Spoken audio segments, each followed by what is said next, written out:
और प्रथम गांव के प्रथम व्यक्ति का किस प्रकार से उत्थान किया जा सकता है, इसकी परिकल्पना अगर किसी ने की तो आदरणीय प्रधानमंत्री जी ने की। और शायद अगर मैं ये कहूँ कि हिंदुस्तान का एकमात्र ऐसा पहला प्रधानमंत्री जिसकी एक परिकल्पना की सीमावर्ती क्षेत्र का वह उजड़ा इलाका जहाँ पर पीने को पानी नसीब नहीं होता, खाने को अनाज नहीं होता,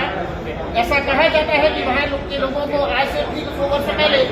अपने आप को जीवित रखने के लिए भेजने की छाल उतार करके और उसका आटा पीस करके खाना खाने की नौबत आ गई थी। क्या उस क्षेत्र में भी किसानों का उत्थान और विकास किया जा सकता है? ऐसी परिकल्पना 2016 के अंदर आदरणीय प्रधानमंत्री मोदी जी ने की और उसी परिकल्पना का ही ये नतीजा है कि राजस्थान के अंतिम छोर में स्थित बाड़मेर जिले के सीमावर्ती क्षेत्र चौहटन से ये विराटरा कृषि उत्पादन एवं प्रसंस्करण विपणन सहकारी समिति लिमिटेड चौहटन राजस्थान का पहला ब्लॉक स्तरीय एफपीओ वो उत्पाद लेकर के यहाँ पर पहुँचा है, जिन उत्पादों की आज तक मार्केट में या किसानों को पता था कि उसकी सेल क्या हो सकती है और न यहाँ के लोगों को ये पता था कि किस प्रकार से इन चीजों के माध्यम से, इन जैविक वस्तुओं के माध्यम से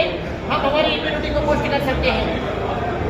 सबसे बड़ी विचित्र बात यहाँ आने के बाद ये देखिए जिस प्रकार से कोरोना काल के अंदर हमने देखा कि पूरे वर्ल्ड के अंदर हाहाकार मचा था,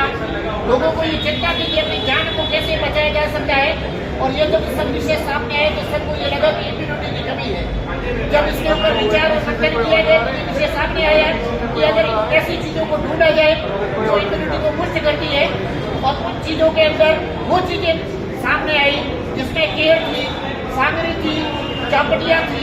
बाजरी थी, जैविक फ्रूट थे,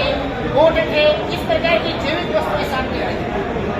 इसके बाद में हम आभार प्रकट करेंगे आदरणीय प्रधानमंत्री जी का कि उन्होंने इस विषय को संयुक्त राष्ट्र संघ के सामने रखा और सभी संयुक्त राष्ट्र संघ ने वर्ष 2023 को मिलेट ईयर्स घोषित किया।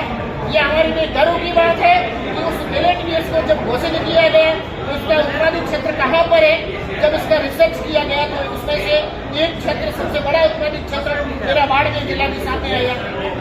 और बाड़मेर जिले के अंदर अगर हम बात करेंगे तो जो सबसे बड़ा प्रोडक्ट अगर कोई कहेंगे तो ये विराटरा एफपीओ चौहटन का था। ये विराटरा एफपीओ चौहटन लगातार प्रत्येक इवेंट के अंदर भाग लेकर के किस प्रकार से वहाँ की जो लोकल वस्तुएं हैं, केर, सागरी, चापटिया, इसके अलावा जैविक रूप में सबसे बड़ी बात करूँगा कि यहाँ का जो उत्पादित क्षेत्र है वहाँ पर चाहे जैविक मूंग की बात करेंगे, ओट की बात करेंगे अथवा बाजरी की अथवा अन्य वस्तुओं की शुद्ध रूप से जैविक, यानी यूँ कहूँ कि वहाँ का किसान अगर वहाँ जाकर के पूछेंगे कि पेस्टिसाइड क्या होता है, फर्टिलाइजर क्या होता है, तो उनको इन शब्दों से कभी पता नहीं। और मैं गारंटी देता हूँ कि आप खाली कट्टा यूरिया या डीएपी में ले जाइए, सब पहचानने से इंतजार कर देगा कि ये क्या काम में आता है। जिस प्रकार के क्षेत्र से हम जो बाजरी लेकर के आ रहे हैं, मूंग लेकर के आ रहे हैं, ओट लेके आ रहे हैं, वास्तविक रूप से वही जैविक है। हमारा एफपीओ लगातार इस फील्ड के अंदर काम कर रहा है। जिन बंधुजनों को आवश्यकता है हमारे एफपीओ से 200 ग्राम से लेकर के और एनी क्वांटिटी तक हम माल सप्लाई करते हैं। इससे क्या हो रहा है कि जो सीमावर्ती क्षेत्र में जहाँ पर सिंचाई के माध्यम से तो खेती संभव नहीं थी और असिंचित क्षेत्र के किसान जहाँ पर बिजली का सूखा जो डेजर्ट होता है वहाँ पर होता है, किसी प्रकार की उसको पानी की आवश्यकता नहीं होती है। जो कुमटिया होता है इसके पेड़ से अगर अपन बात करेंगे तो जो चापटिया का फल लगता है सबसे ज्यादा जो वर्तमान में इस अगर कहें कि हमारा जो खान पान है उसकी वजह से जो मानव का जो पाचन तंत्र और शारीरिक ढांचा परिवर्तन हुआ है, यानी यूँ कहे कि अगर इम्यूनिटी की समस्या है, हीमोग्लोबिन की समस्या है अथवा सेक्सुअल प्रॉब्लम्स की समस्या है, इसके लिए सबसे ज्यादा अगर कोई पावरफुल चीज है तो वो कुमट का दूध और चापटिया की सब्जी होती है। और वो अगर आपको मिलेगा तो केवल विराटरा एफपीओ में मिलेगा शुद्ध रूप से। इसके बाद में जो सागरी है, ये सागरी भी विराटरा एफपीओ का अपना प्रोडक्ट्स है, इसको भी आप यहाँ से खरीद सकते हैं। इसके अलावा इस प्रकार के कई जैसे केर है, इसका अचार भी बनता है। और अगर अपन कहें कि